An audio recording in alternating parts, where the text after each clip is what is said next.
माँ काली के मंदिर के प्रांगण में उपस्थित इस मोहल्ला और नवादा जिला के सभी बड़े बुजुर्ग, सभी माताओं, बहनों, नवयुवक और प्यारे बच्चों, आज ये सच है कि हम सभी आज पहली बार चुनावी अभियान में निकला हूं।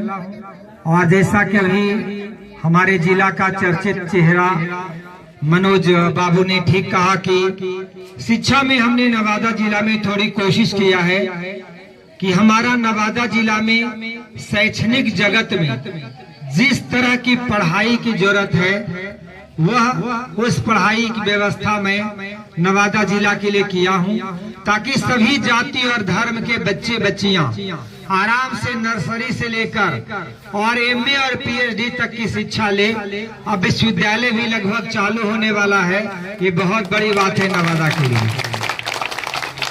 अब केवल शिक्षा में काम करने से केवल नवादा का विकास नहीं होगा, नवादा को राजनीतिक रूप से भी मजबूत करना पड़ेगा।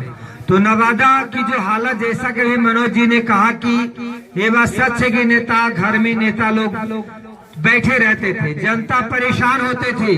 आज भी जीतने के बाद कोई भी विधायक जनता को दर्शन नहीं देते हैं, वो गांव की गलियों में, शहर की गलियों में घूमते हुए नहीं पाए जाते हैं।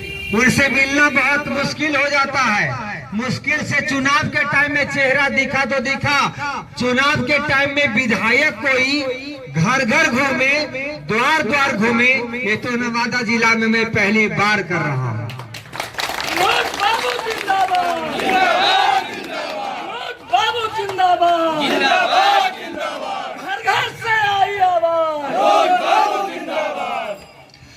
नवादा में मैं चुनाव में जो राजनीति में जो मैं आया हूँ, आखिर में क्यों आया, ये विचारणीय प्रश्न है कि मैं शिक्षण संस्थान चलाता हूँ और शैक्षणिक रूप से नवादा को मजबूत बनाने की कोशिश कर रहा हूँ। फिर मैं राजनीति में क्यों आया, उसका प्रमुख कारण है कि मैं बहुत दिन से देख रहा हूँ कि नवादा जिला शैक्षणिक रूप से तो आगे बढ़ गया।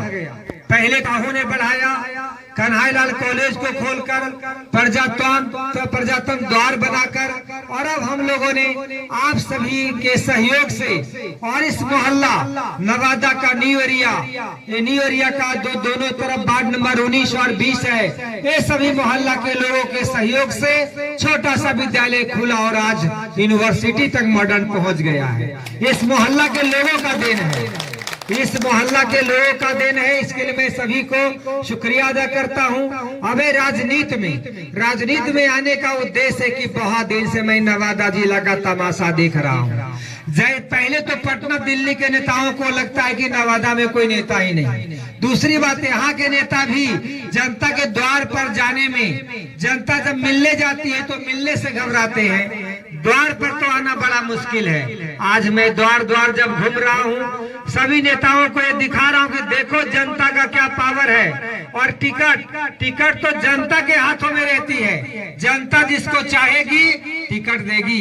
इसलिए मैं जनता के द्वार द्वार जा रहा हूँ, मतदाताओं को जगा रहा हूँ और सबसे ये कह रहा हूँ कि 4 महीना भी सोचने का वक्त है। मैं भी एक उम्मीदवार हूँ, आप सभी को अच्छा लगे तो 4 महीना बाद अक्टूबर में एक मौका मुझे भी देकर देखिए। इतना मैं ईमानदारी से कहूंगा कि मैं बहुत ईमानदार मन से, बहुत ऑनेस्ट मन के साथ, बहुत डेडिकेशन के साथ मैं राजनीति के मैदान में इसलिए आया हूं कि मैं नवादा जिला की राजनीतिक सूरत, राजनीतिक दशा दिशा बदलना चाहता हूं। हमारा मानना है कि जनता जो बोले वो करे। अब बहुत दिन ठगने वाला राजनीति नहीं चलेगा। अब आपको मैदान में जीतना अगर है तो जनता के द्वार द्वार जाना पड़ेगा, घूमना पड़ेगा। और आज ठीक मनोज जी ने कहा कि जो नहीं घूमते थे आज देखिए गांव गांव घूमने लगे। ये भी शुरुआत है, भी और बहुत कुछ बदलेगा। पूरे नवादा जिला का हर विधानसभा बदलेगा और नवादा जिला के मतदाताओं को इतना मैं जगा दूंगा कि हमारी मतदाता को कोई नेता ठग नहीं पाएगा। मैं बस इतना कहूंगा कि अभी मैं द्वार द्वार पिछले 4-5 महीने से इतनी कड़ी धूप में घूम रहा हूँ। द्वार द्वार जाने में काफी समय लगता है, परंतु मेरा मकसद है कि एक भी जाति और धर्म का घर छूट न जाए। कोई भी जाति धर्म का घर है, सबके दरवाजे पर जाकर मैं एक ही बात कहता हूँ, मुझे एक मौका दीजिए। और आप सभी से फिर से मैं इस काली माँ के मंदिर के सामने मैं कहता हूँ कि यदि आपने मौका दिया तो आपकी उम्मीद को मैं 100% पूरा करूंगा, आपको धोखा नहीं दूंगा। बस आप सभी से गुजारिश है, इस अभियान में मुझे यथासंभव